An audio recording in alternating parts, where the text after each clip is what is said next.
Championship हमारे पास तशरीफ लेके आ रही है। हम सबको दिल की अथा कराइए, सब खुशामदीद कहते हैं।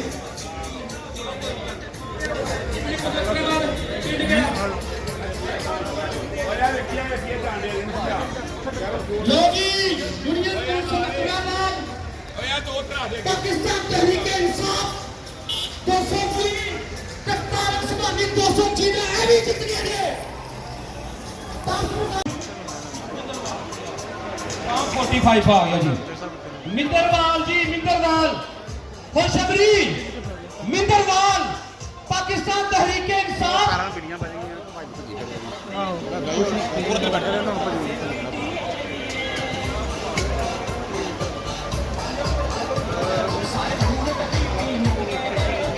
पाकिस्तान तहरीक इंसाफ 369 करप्ट लीग 192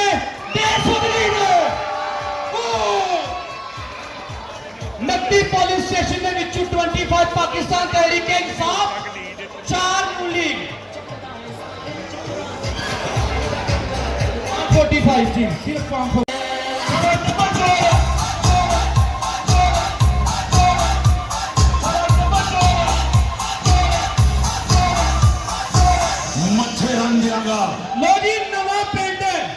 नवा पिंड में कल गया हाँ, इंटरव्यू करके आया हाँ, मनु कल ही रिजल्ट पता चल गया ही।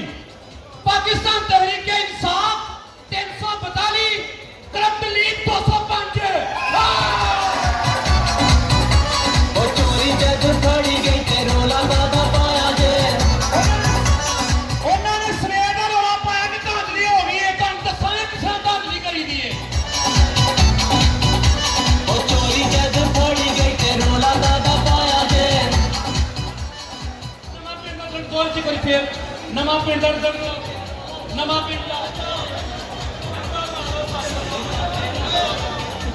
पिंड का रिजल्ट दियो जी करी फिर मनु जी 365 नवा पिंड का रिजल्ट दियो जी। नवा पिंड का चलदा है सारे चोरा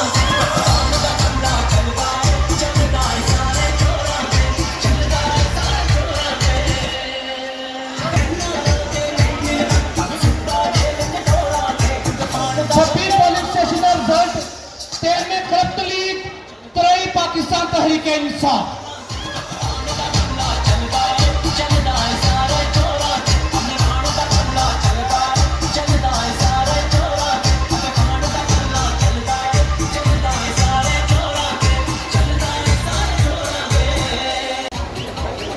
सिर्फ जो रिजल्ट असी अनाउंस करने फार्म 45 वाला जिस दोस्त को फार्म 45 की पिक्चर आती है प्लीज साढ़े शेयर करें।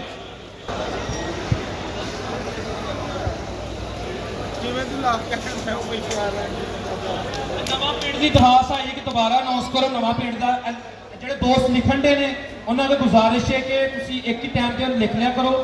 नवा पिंड का दोबारा रिजल्ट अनाउंस कर लगे असी पाकिस्तान तहरीक इंसाफ 342 और नून लीग 205 नवा पिंड का।